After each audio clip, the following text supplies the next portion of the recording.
First Minister. The next item is a statement by the First Minister on coronavirus. First Minister.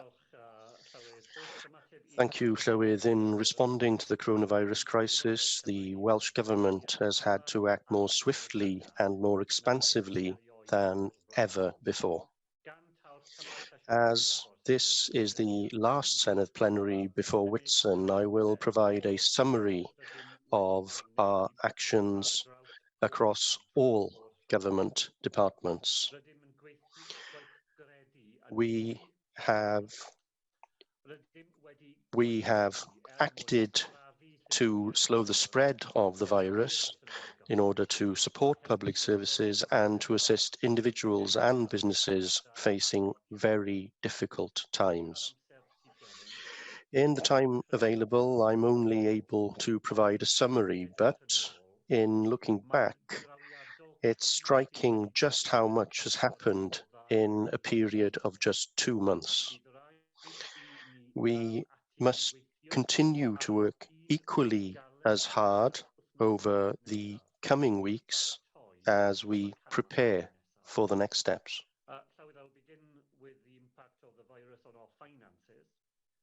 In just over a few months since the Welsh Government's budget for 2020-21 was passed in the Senedd, the budget has increased by more than 10%. We have moved rapidly to allocate those funds together with repurposing existing budgets and realigning European funding. We have provided £40 million.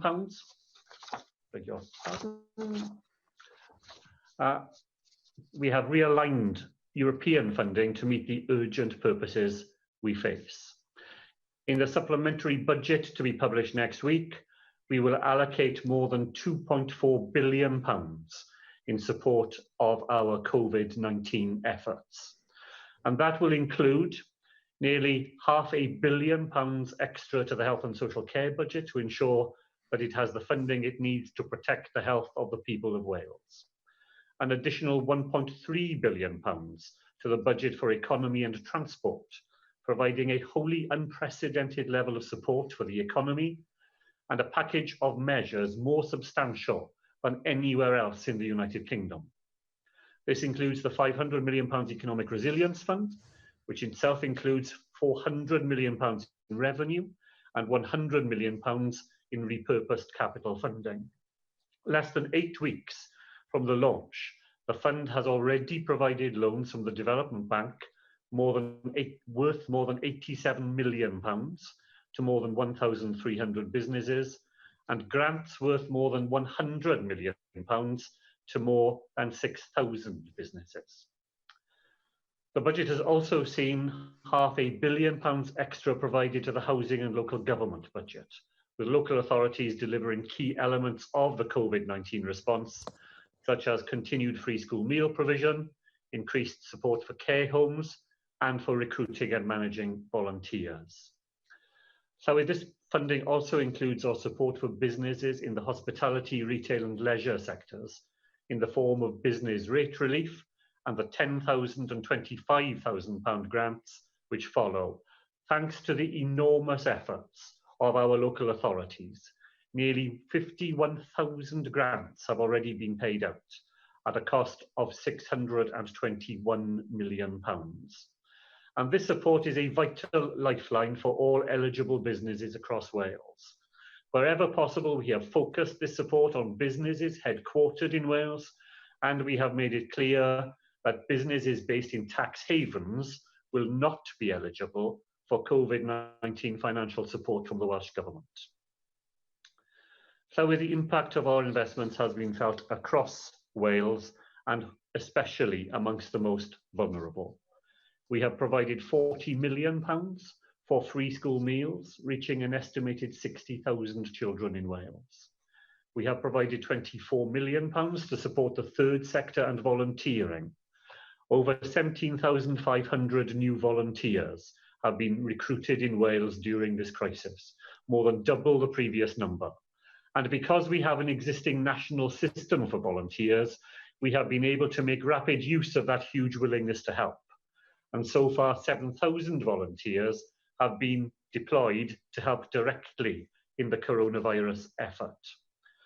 And one of the purposes for which these volunteers have been deployed has been in helping to get food and medicines to people in the shielded group. There are now 130,000 people on the shielding list, with nearly 13,000 added by GPs since the system began. £15 million has been provided to make food boxes available to people in the shielded category, and thousands of boxes have been delivered to those individuals, and 77,000 priority home delivery slots have been made available for that group to be booked with supermarkets. So with thousands of people work in our social care system in Wales, they have been at the forefront of the national effort to save lives. We have set aside £32 million to provide a £500 payment to the 64,000 people delivering personal care in residential and domiciliary care services. For the very poorest in our society, the Discretionary Assistance Fund has provided help of last resort here in Wales ever since the Social Fund was abandoned by the UK government. During the coronavirus crisis, the fund has become an ever more important lifeline for many families. To date, 13,679 payments have been made at a cost of more than £850,000. And so that we can continue to offer this vital assistance, the fund has been increased by £11 million in recent weeks. So the past 8 weeks have seen a transformation in the capacity of our health service. An additional 368 beds have been created through field hospitals, with a further 4,666 available if required. As of the 18th of May, 220 extra critical care beds were available through the huge efforts of our staff. Testing capacity has increased to over 5,300 a day, and 11,000 tests are being carried out every week. Capacity will increase further in the weeks ahead. And 98.4 million items of PPE have been issued since the 9th of March, of which just under 30 million have gone to staff in care homes and in domiciliary care. That scale of provision has only been possible because of our relationships abroad and our ability to make things at home. To mention just one example, manufacturing company Hardshell is creating a new factory in Cardiff to produce up to 1 million fluid-resistant face masks every day for frontline workers in Wales and the rest of the United Kingdom. And it is because of this enormous effort right across Wales by our public services and our people that we have protected our NHS and saved lives. The death toll, with all its human heartbreak, continues to rise. But the number of deaths reported in yesterday's weekly ONS publication showed that figure falling in each of the previous 3 weeks. And as we move into the world in which lockdown is cautiously and gradually lifted here in Wales, so we will need to adapt our approach. This week, the Health Minister announced changes to testing in care homes and in the wider community. We are moving to a wider system of surveillance of the circulation of the virus beyond key workers and key settings through the Test, Trace, Protect strategy published last week. So I have illustrated the breadth and depth of the Welsh Government's activity in response to the pandemic. Our approach has been distinctive in building on our social partnership model and in assisting those in greatest need. We will continue to work with the UK government on measures that require a common approach, and will shortly be making regulations dealing with border controls. Although borders are not a devolved matter, public health regulations covering the operation of these measures in Wales are a matter for Welsh ministers. We are currently considering the right arrangements for implementation here within the UK-wide system. And so I will end by mentioning the impact of the virus on children and young people in Wales. Last week, we launched a new survey asking people between the ages of 7 and 18 for their views during the coronavirus pandemic. Coronavirus and Me asks about their health, education, the impact on social aspects of their lives, and the needs of specific groups. Understanding the experience of young people will be vital to our work on moving out of lockdown and on planning for the future of our economy and society in a post-COVID Wales. All our futures have been at stake in this crisis, but for our children and young people, that has been most acute. We will continue to report to the Senedd on all the actions we are taking to support them and wider society here in Wales. Diolch yn fawr. Arweinydd Plaid Cymru. Plaid Cymru leader Adam Price.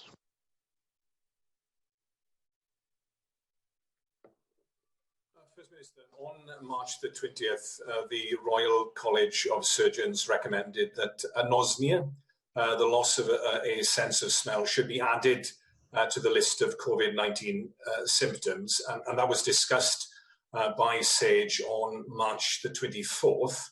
A paper for SAGE on April the 16th confirmed that the loss of smell and taste was a strong predictor of infection. Why did it take until Monday of this week for you to change the guidance to the public? And do you accept that people who should have been self-isolating haven't been doing so because of this delay? Well, I don't necessarily accept that last point. Mr. Price outlined a process which went on from March onwards. We changed the policy in Wales, along with all other nations of the United Kingdom, following a statement from the 4 UK chief medical officers. That was the culmination of the process that began with the Royal College of Surgeons statement at the end of March. It was right that the 4 chief medical officers came together, made that determination, and all 4 governments moved together once that decision had been made. I think it's important to place on the record that clinicians have criticised that length of delay. I mean, 2 months since the Royal College of Surgeons made the case in the first instance. Speed of decision making will no doubt be one of the key questions that a retrospective inquiry will want to look at, as the Health Minister has already alluded this week. You previously said you don't want to get into this now, though I note that Una O'Brien, the former Permanent Secretary at the Department of Health in England, has said that you need to begin now because setting up an inquiry, because it can take as much as 6 months. Could you make some general commitments today to the principle of setting up an independent public inquiry in due course, to ensuring in the meantime that all relevant documentation, minutes, emails, even Zoom recordings, First Minister, are being safely kept? And lastly, that the inquiry will at least begin to receive evidence before the end of the year, so that interim findings can be published at the latest by the spring of next year. Well, so I have no doubt that an independent inquiry will be required at the right point in that process, and the documents that are kept by the Welsh Government are kept meticulously, and I'm sure that they will be available for that inquiry when the time for it comes. I'm not able to anticipate when that will be, but the principle that Mr. Price has outlined, I'm very happy to confirm my support for that principle. Arweinydd yr Wrthblaid, Paul Davies. Leader of the Opposition, Paul Davies. First Minister, last week you published the Welsh Government's roadmap to lifting Wales out of the lockdown. As well as outlining your government's plans, you had an opportunity to offer the people of Wales hope that the current crisis will end. Unfortunately, your roadmap offered no timescales and no milestones in order to track its progress, including much needed milestones around testing capacity and the virus transmission rate. The roadmap also offers no financial allocations to support delivery of the Welsh Government strategy, and offers very little to businesses and individuals to get through the pandemic, and crucially, it offered no real leadership to the people of Wales. First Minister, is this roadmap the best hope that the Welsh Government can actually offer the people of Wales? And when can we expect to see some timescales alongside your exit strategy? Well, so there's a whole debate on the roadmap later this afternoon, when no doubt these points can be rehearsed again. I completely reject the member's suggestion that there is no leadership on this matter. The roadmap was very widely welcomed in Wales and beyond Wales, indeed, as a clear statement of the direction of travel that the Welsh Government has set out for people in our country. On timescales, let me say, as I've said before and I've been asked, there is a genuine debate to be had as to whether timescales are a helpful way of setting out the future. In the end, we thought that it was more of a distraction than a concentration on the matters that really deserve our attention. We're doing the same as many other countries across the globe, from New Zealand to Northern Ireland. And timescales are no guarantee, are they? As Mr. Davis will well know. Look how the 1st of June timetable for opening schools in England is falling apart in the hands of the Government of England. How Downing Street last night had to say that the 1st of June was an aspiration, not a deadline, not a timescale after all. So I'm not sure that timescales are an answer to everything.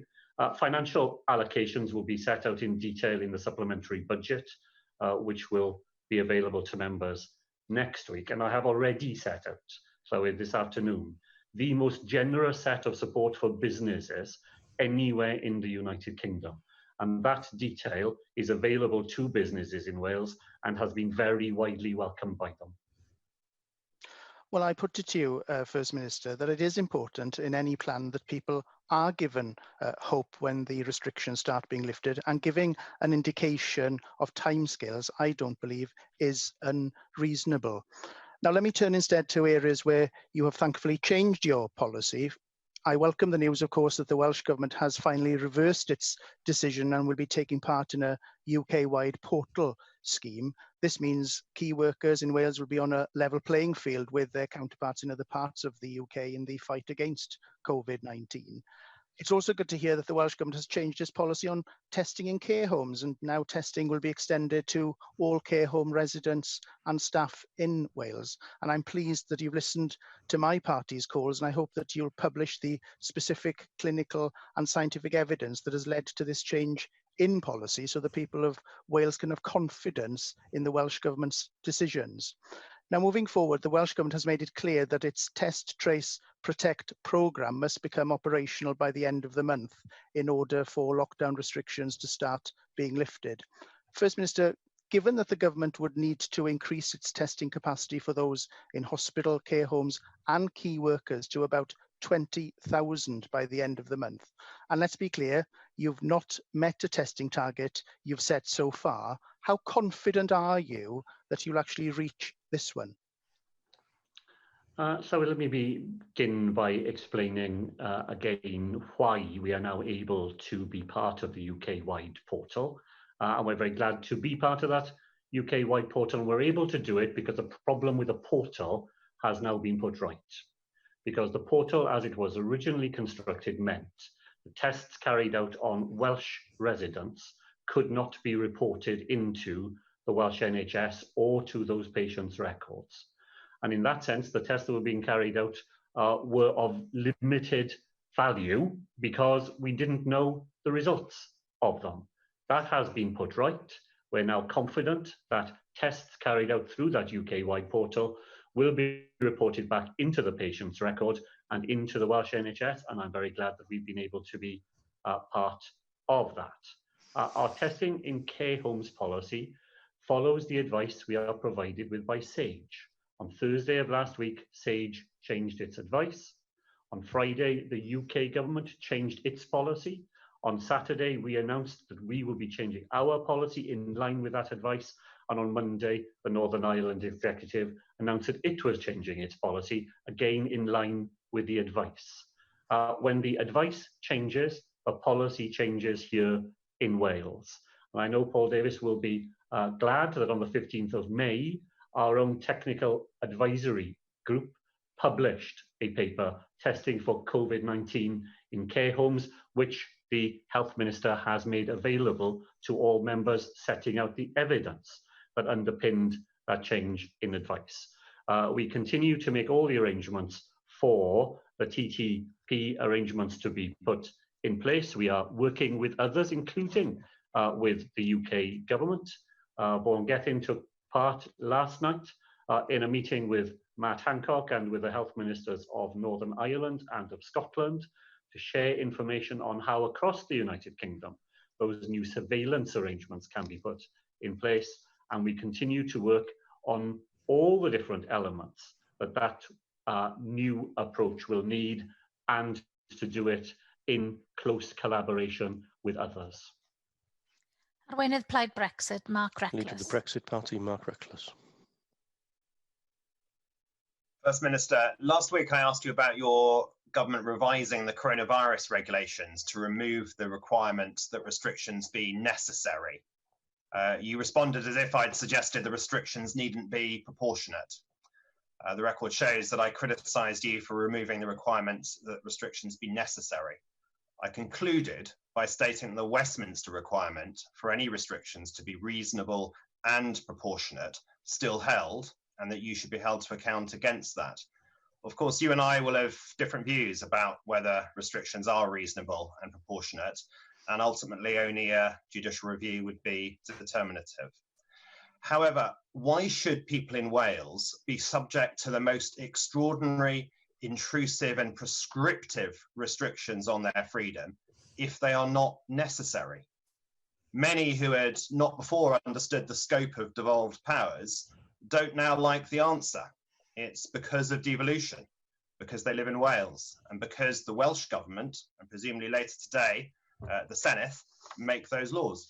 The Prime Minister of the United Kingdom may consider your restrictions unnecessary. He may completely disagree with your continuity Corbyn equality tests for lifting them. But as many people are now learning, his writ as British Prime Minister on this, as so many matters, extends to England only. In Wales, the UK government has been stripped of those powers.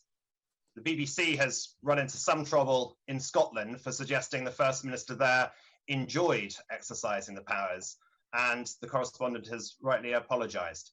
However much I disagree with your decisions as First Minister to continue imposing restrictions in Wales, which have been lifted in England, I accept you do so from motives of sincere public service. However, do you think one consequence of the crisis for us in Wales will be people understanding devolution better, and how far powers have been shifted from the UK government and Parliament to your government and the Senedd? Do you agree that a significant number of people in Wales are only now recognising the extent of this? And how do you respond to the many who would prefer the British Prime Minister to take key decisions rather than you? Well, so let me begin by agreeing with something that Mr. Reckless said, that the powers that we are exercising are extraordinary, that they represent a level of intrusion into people's lives which is unprecedented, and everything we do has to be tested and tested again to make sure that it is something required to protect the health of people here in Wales. That's where the bar is for me, and we think very carefully indeed about any of the restrictions that we put in place. And we've had this debate on the floor of the Senedd in relation, for example, to second homes, whether more draconian steps should be taken to prevent people from occupying property which they own and which a couple of months ago we wouldn't have dreamt of thinking about whether they should be prevented from doing so. And I've so far come to the conclusion that it isn't proportionate to do that. So I just want to give him that assurance that, you know, we police this line absolutely consciously. We may come to different views on where the line should be drawn, but we are not doing it in any arbitrary or unthinking way.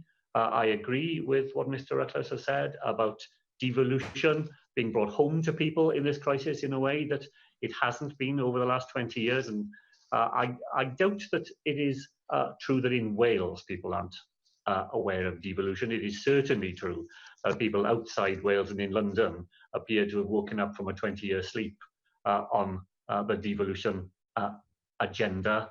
I think people's views in Wales are really clear. People in Wales support the careful, cautious way in which we are exercising the lift out of lockdown. They would rather be here with a government who puts their health, their well-being at the very front of what we are doing, and they do not look enviously on the way in which these things are being conducted across our border. Antonev. First Minister, Boris Johnson in Prime Minister's questions today says that he believes it is right to charge low-paid frontline healthcare workers coming from abroad to work in the NHS the immigration health surcharge amounting to hundreds of pounds or more a year.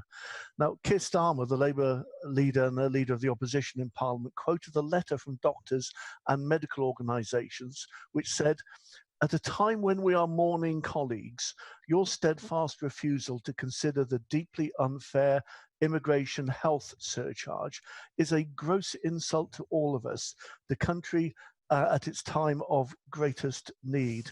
Now, he indicated that there will be a proposed amendment from the opposition to abolish that. I wonder if you agree, First Minister, that this surcharge is an insult to many frontline healthcare workers. Well, sorry, I didn't have the opportunity myself to hear Prime Minister's questions today, but Mick Anthony has very powerfully given an account of the debate there. Could I put his points in the wider context? This week we have been seeing again immigration proposals from the UK government that seek to distinguish between high-skilled and low-skilled people coming into our country, to have arbitrary salary caps that prevent some people from being recruited to do vital work. And just to say again that just as in the instance that Mick Anthony has reported, so in that general case as well, the Welsh Government rejects that view of the world. If you have a skill that is necessary to be a care worker, you are the person skilled to do that job, and to regard you as low skilled and therefore not worthy of being recruited into our public services, I think is an anathema. And the issue that Mick Anthony has referred to and was, as he said, debated earlier today elsewhere, is part of a wider pattern in which the UK government declines to recognise the value of those people who carry out these vitally important frontline services, and that is clearly not a view that is at all shared here in Wales. Ellis Joel.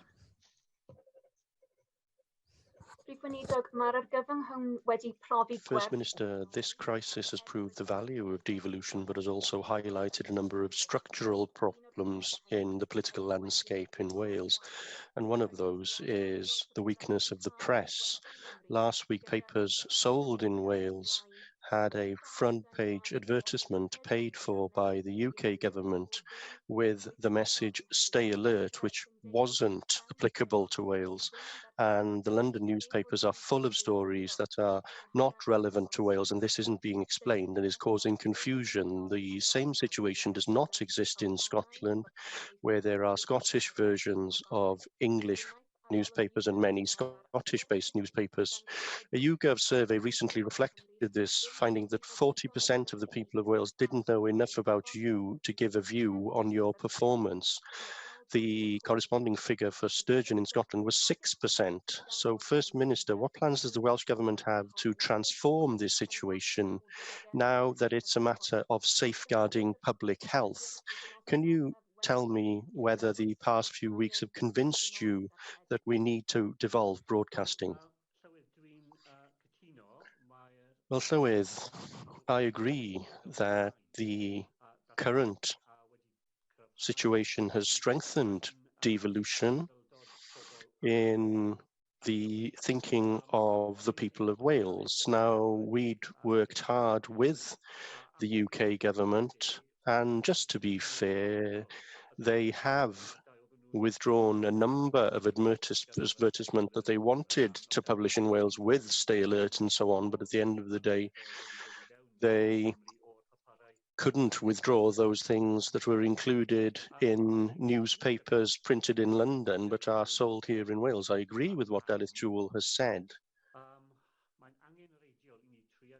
about the need for us to strengthen the messages that the people of Wales receive from people working in the press and also in the media, but it's difficult for the government to step in to that gap because government funding would raise concerns with people as to whether that would have an impact on the situation and would put pressure on journalists to convey the news in the way that the government would want to see it conveyed. So we have been working with the committee chaired by Bethan Syed to think about what we can do to strengthen the position here in Wales.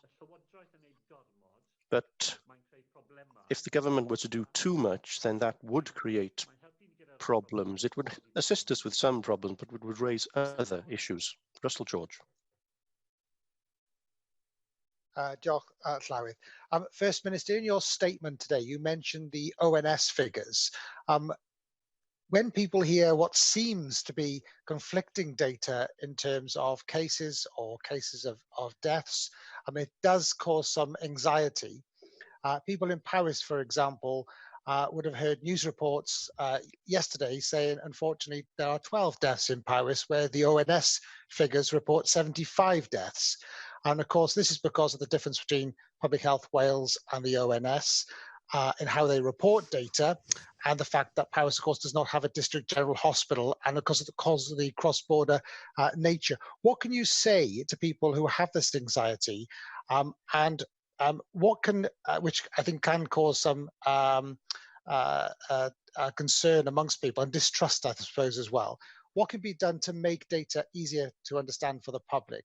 And also, secondly, and related, when will the data reporting to care, testing, and sadly deaths in English hospitals for Welsh patients appear in the Public Health Wales figures?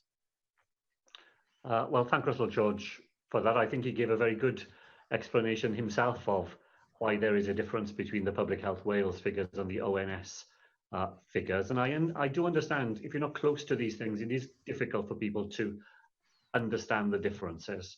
He will remember that early in the coronavirus crisis, there was a considerable call from members of the Senedd and beyond, and understandably too, for the most up-to-date information to be published as quickly as possible.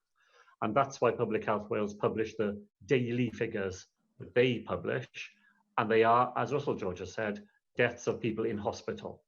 And that's capable of being brought together on a daily basis, but it doesn't represent the totality of the picture because it doesn't include people who have died outside hospital and in the community.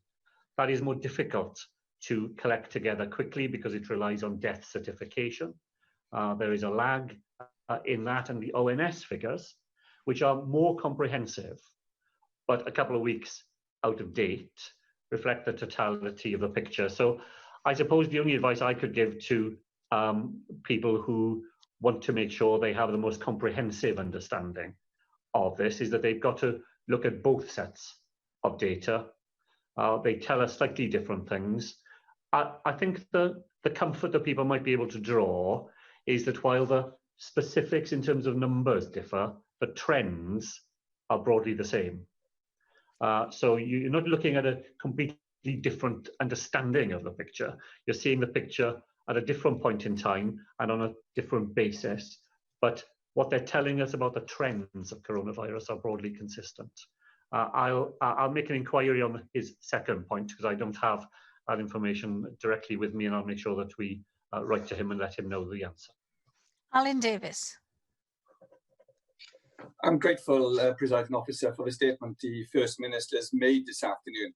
I have to say, I think overwhelmingly the people of Blaenau Gwent fully support the approach that he has taken and the Welsh Government have taken over the last two months. They overwhelmingly agree that his calm and cautious approach and putting people's lives first is the approach that is best suited for our needs. And I hope he can reassure us all that he'll continue to resist those siren voices and sometimes very strident voices who tell us that we should be simply repeating slavishly all the catastrophic errors, misjudgments and mistakes that the United Kingdom government has made over the past few months.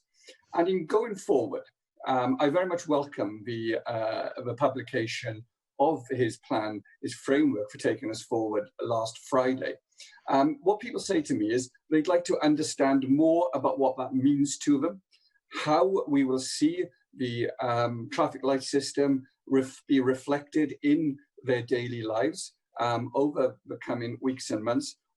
He's been very clear about not publishing timescales. I largely agree with that. But I think people would like to feel that they have a stronger indication of where we're going over the coming months. And you need to come to your question now, Alan Davis. I've asked 2 questions. Well, that's fine then. The First Minister can respond. First Minister. Well, first, can I thank Alan Davis for the assistance he has given alongside his colleagues in reflecting the views of the people that he represents. Because one of the core reasons why we are taking the approach we are taking is because of the very firm indications we were getting from the population of Blaenau Gwent and other communities that they were fearful of an approach in which lockdown would simply be lifted and we would return too quickly to the way things were before. We've listened very carefully to those views which Alan Davis and others have faithfully represented to us, and it's made a real difference to our thinking. I can give him a complete assurance that we will continue to exercise our own judgment as to the right measures and the right timetable in which to implement them here in Wales. And what I would say to those people who want to have more definite ideas of how we will move through the traffic light system is that every 3 weeks we have to report on the state of the regulations. Every 3 weeks we are able to make adjustments to them. It will be Friday of next week. Now we're halfway through, just over halfway through the current 3-week cycle. And by Friday of next week, we will have had to have made new decisions, which I think will take us further into that traffic light system. And people who want to know more, I think will be able to see every 3 weeks at a minimum how we plan to move Wales along the pathway that we have set out. Nigel.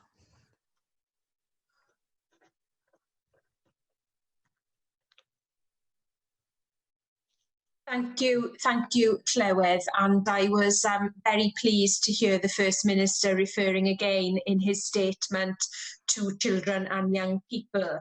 The impact of this pandemic on children and young people is immense, and I believe it will be very long-standing.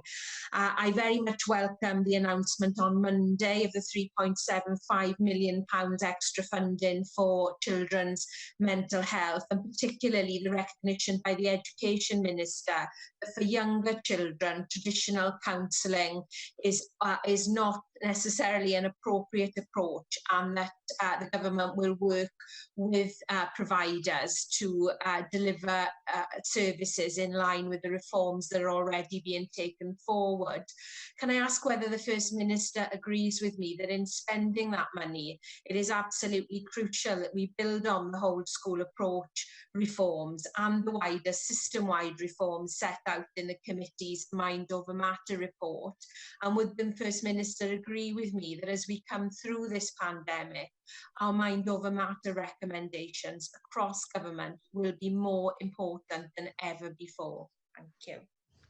Thank you, Llywydd, and thank Lynn Eagle for that. You know, our own Chief Medical Officer has emphasised right through the coronavirus crisis that it is more than just a physical illness. And while we can count, so sadly, the number of people who've been admitted to hospital or gone to critical care or indeed have died from the virus, it's more difficult to count the impact on people's mental health and well-being, but that harm is very real as well. Thank Lynn Eagle for what she said in welcoming the £3.75 million. As she knows, it extends help lower down the age range. To be 6 years old and to have gone through 3 months of coronavirus is a huge proportion of your lifetime. And the impact on that young person's, that child's life will indeed, I think, last long beyond the current crisis. So it's why we were keen to put that investment in now, and to do it exactly in the way that Lynn Eagle has said, in a way consistent with all the other measures we have taken in recent years to make the whole school approach, to put the mental health and well-being of young people at the centre of the way that we think about public services and their needs for the future, and that's exactly what we intend to do. Gareth Bennett.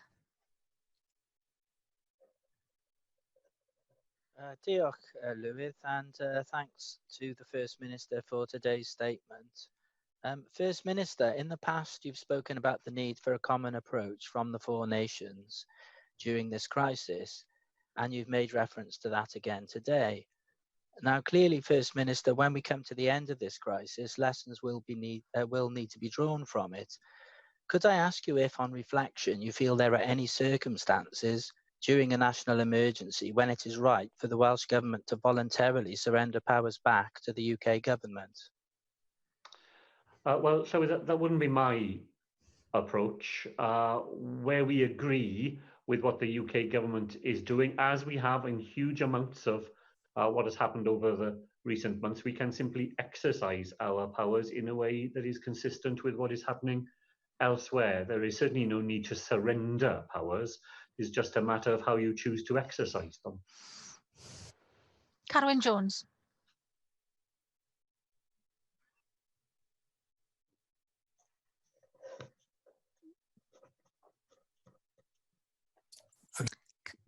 Can you hear me now? Yes, we can. Carry on. Thank you very much. Chloe, you'll be very glad to know that I don't intend to try your patience this week with a very long question, if that indeed is what it was last week. So I'll be short, but just very quickly. I'd like to remind the leader of the Brexit Party that far from the British Prime Minister being stripped of powers, the people of Wales decided in 1997 and 2011 in referendums. In fact, it was the Welsh Parliament and the Welsh Government that should exercise powers in the field of health. Secondly, I do deplore the desire by some to see Westminster as always right. It's a sign of an inferiority complex, I think, that we have in Wales, that somehow, if England decides to do something different, because it was England that broke ranks, not anybody else, then therefore they must be right and everyone else must be wrong. Time to cast off those chains. My question is this, First Minister. We know that people are able to play certain sports and to take part in certain activities, providing, of course, social distancing is respected. My question is this then. Golf clubs and tennis clubs have been mentioned, there'll be other sports as well, but where people need to drive to get to a facility, as long as that facility is outdoors, and as long as that is their nearest public facility, or the nearest facility where they are a member, if it's the case of a club, would it be possible to give consideration as to whether further guidance might be available in order to help people in those circumstances? Clearly, we don't want people driving very long distances, but there'll be some activities inevitably where people will need to drive to get to them. It's impossible to make rules for every single circumstance, I understand that, but perhaps First Minister, if not this afternoon, some consideration might be given to just making the situation a little clearer for those people. So I thank Karen Jones for that. I agree with him. You can't have a rule for every occasion, and each of us as citizens have to make some judgments about our own conduct, and judgments within the ambit of the rules as laid down. So further guidance, we can certainly look at that. But this afternoon, I'm very happy to say to people in Wales, there are only three questions they need to ask themselves. Are they going out for exercise? And if it's exercise, then they pass the first hurdle. Is it local? And if it's local, they pass the second hurdle. And is that exercise capable of being organised in a way that respects social distancing? And if they can say yes to those three questions, then they've gone a long way, I think, to making the sort of judgment that they need to make as to whether or not what they propose is within the rules as we've agreed them here in Wales. Diolch i'r Prif Weinidog. Yr eitem nesaf